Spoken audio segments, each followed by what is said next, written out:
In 1914, a war exploded across Europe that would soon consume millions of lives. Empires collapsed, borders were redrawn, and the modern world was born in blood. At first, the United States watched from across the Atlantic, determined to stay out of what many Americans saw as a foreign conflict. President Woodrow Wilson promised neutrality, and most citizens supported him. America had no interest in another continent's war, but history had other plans. Even while remaining neutral, the United States was deeply connected to the conflict. American factories produced food, weapons, steel, and supplies that flowed steadily to Britain and France. Banks issued massive loans to Allied governments, tying America's economy to the outcome of the war. If the Allies lost, the financial damage to the United States would be catastrophic. Germany understood this and sought a way to cut off that lifeline. German submarines, known as U-boats, began attacking ships in the Atlantic. In 1915, one of these submarines sank the British passenger ship Lusitania. Among the dead were 128 Americans. The sinking shocked the nation. Newspapers exploded with anger, and public opinion began to shift. Germany temporarily backed down, promising to limit submarine attacks, but the tension never disappeared. By early 1917, Germany made a desperate gamble. It resumed unrestricted submarine warfare, announcing that any ship near Britain would be sunk without warning. At the same time, a secret German message was intercepted by British intelligence. Known as the Zimmerman Telegram, it proposed an alliance with Mexico, urging it to attack the United States in exchange for the return of lost territory. When the message became public, Americans were outraged. Neutrality was no longer possible.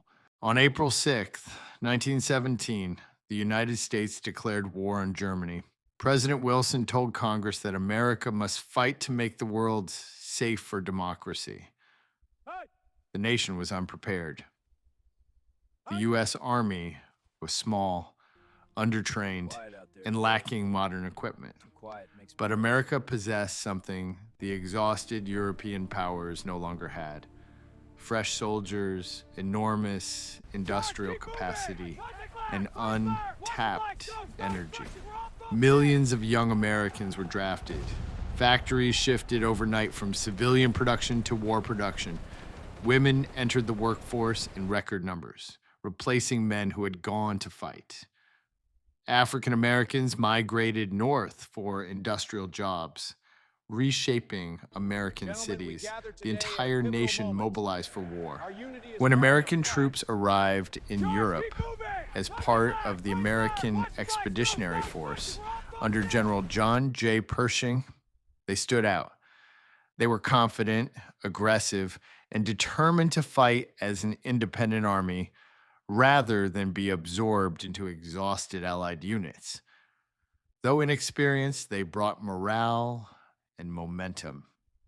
At places like Belleau Wood and the Meuse Argonne, American soldiers fought brutal battles that pushed German forces back. By 1918, the balance of power had shifted. Germany, weakened by blockade, internal unrest, and the steady arrival of American troops, could no longer continue. On November 11th, 1918, the guns fell silent. World War I was over. More than 16 million people were dead, including over 100,000 Americans. The cost was staggering, but the outcome was undeniable. The United States emerged from the war transformed. It had proven its military strength and industrial power. It was now a global force, no longer protected by oceans or isolation. President Wilson traveled to Europe to help shape the peace, proposing a League of Nations to prevent future wars. Ironically, the US Senate refused to join it, and America once again turned inward. The peace treaty punished Germany harshly, imposing massive debts and humiliation. These decisions planted seeds of resentment that would grow into another, even more destructive war just 2 decades later. But for the United States, World War I marked a turning point.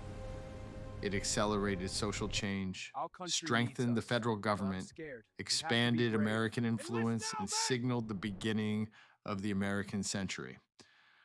World War I was not the war America wanted, but it was the war that changed America forever. From that moment on, the United States could no longer stand on the sidelines of history. The world was watching, and America had arrived.